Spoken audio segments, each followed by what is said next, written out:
ಮಂಡ್ಯದಲ್ಲಿಯೂ ಭಾರಿ ಮಳೆಯಾಗುತ್ತೆ. ಇದರ ಪರಿಣಾಮ ಕಾರ್ಯಕ್ರಮದ ಆಯೋಜನೆಯನ್ನ ಮಾಡಲಾಗಿತ್ತು. ಆ ಪೆಂಡಾಲ್ಗಳೆಲ್ಲವೂ ಕೂಡ ಕುಸಿತವಾಗಿದೆ. ಮಂಡ್ಯ ವಿವಿ ವಸಂತೋತ್ಸವದ ಕಾರ್ಯಕ್ರಮ ರದ್ದು ಮಾಡಲಾಗಿದೆ. ಶಾಸಕ ರವಿಕುಮಾರ್ ಗಣಿಗ ಅವರಿಂದ ಈ ರೀತಿಯಾದಂತಹ ಮಾಹಿತಿ ದೊರೆತಿದೆ. ನವ ವಸಂತೋತ್ಸವ ಸಾಂಸ್ಕೃತಿಕ ಕಾರ್ಯಕ್ರಮದ ಆಯೋಜನೆಯನ್ನ ಮಾಡಲಾಗಿತ್ತು. ಅದಕ್ಕೆ ಸಂಬಂಧಪಟ್ಟಂತಹ ಅರೇಂಜ್ಮೆಂಟ್ಸ್ಗಳೆಲ್ಲವೂ ಕೂಡ ಆಗಿತ್ತು. ಆದರೆ ಈಗ ಮಳೆಯ ಪರಿಣಾಮ ಕಾರ್ಯಕ್ರಮವನ್ನ ತಾತ್ಕಾಲಿಕ ರದ್ದು ಮಾಡಿ ಮುಂದೂಡಿಕೆಯನ್ನ ಮಾಡಲಾಗಿದೆ. ಇವತ್ತು ನಡೆಯಬೇಕಾಗಿದ್ದ ಮಂಡ್ಯ ವಿವಿ ಪ್ರವೇಶ ದ್ವಾರ ಹಾಗೂ 2 ಕೋಟಿ ವೆಚ್ಚದ ಕಾಮಗಾರಿಗೆ ಭೂಮಿ ಪೂಜೆ ಕಾರ್ಯಕ್ರಮವನ್ನು ನೆರವೇರಿಸಲು ಸಕಲ ಸಿದ್ಧತೆಗಳಾಗಿತ್ತು. ಈ ಕಾರ್ಯಕ್ರಮವನ್ನು ಕೃಷಿ ಸಚಿವರಾದ ಚೆಲುವರಾಯಸ್ವಾಮಿ ಅವರಿಂದ ಶಂಕುಸ್ಥಾಪನೆಯೂ ಕೂಡ ಆಗಬೇಕಿತ್ತು. ಆದರೆ ಅಕಾಲಿಕ ಮಳೆಯಿಂದಾಗಿ ಕಾರ್ಯಕ್ರಮಕ್ಕೆ ಹಾಕಿದ್ದಂಥ ಶಾಮಿಯಾನದ ಪೆಂಡಲ್ಗಳೆಲ್ಲವೂ ಕೂಡ ಕುಸಿದಿದೆ. ಇದರ ಪರಿಣಾಮ ಸದ್ಯ ಕಾರ್ಯಕ್ರಮವನ್ನು ಮುಂದೂಡಲಾಗಿದೆ.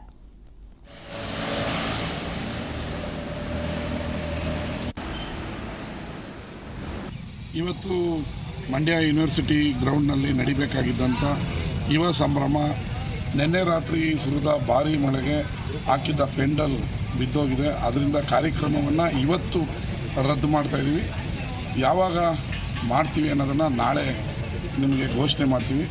ನೆಲದಲ್ಲಿ ಕಾಲಿಡಕ್ಕಾಗದಷ್ಟು ರಚ್ಚೆ ಇದೆ, ನೀರು ಎಲ್ಲ ಕಡೆ ನಿಂತಿರೋದ್ರಿಂದ ತಾತ್ಕಾಲಿಕವಾಗಿ ಈ ಕಾರ್ಯಕ್ರಮವನ್ನು ರದ್ದು ಮಾಡ್ತಾಯಿದ್ದೀವಿ. ನಾಳೆ ಬೆಳಗ್ಗೆ ಮತ್ತೊಮ್ಮೆ ನಿಮ್ಮ ಮುಂದೆ ಬಂದು ಯಾವತ್ತು ಕಾರ್ಯಕ್ರಮವನ್ನು ಮಾಡ್ತೀವಿ ಅಂತ ಶನಿವಾರ ಮಾಡೋಣ ಅನ್ನೋ ಆಲೋಚನೆಯಲ್ಲಿದ್ದೀವಿ. ಮಳೆ ಏನಾಗುತ್ತೆ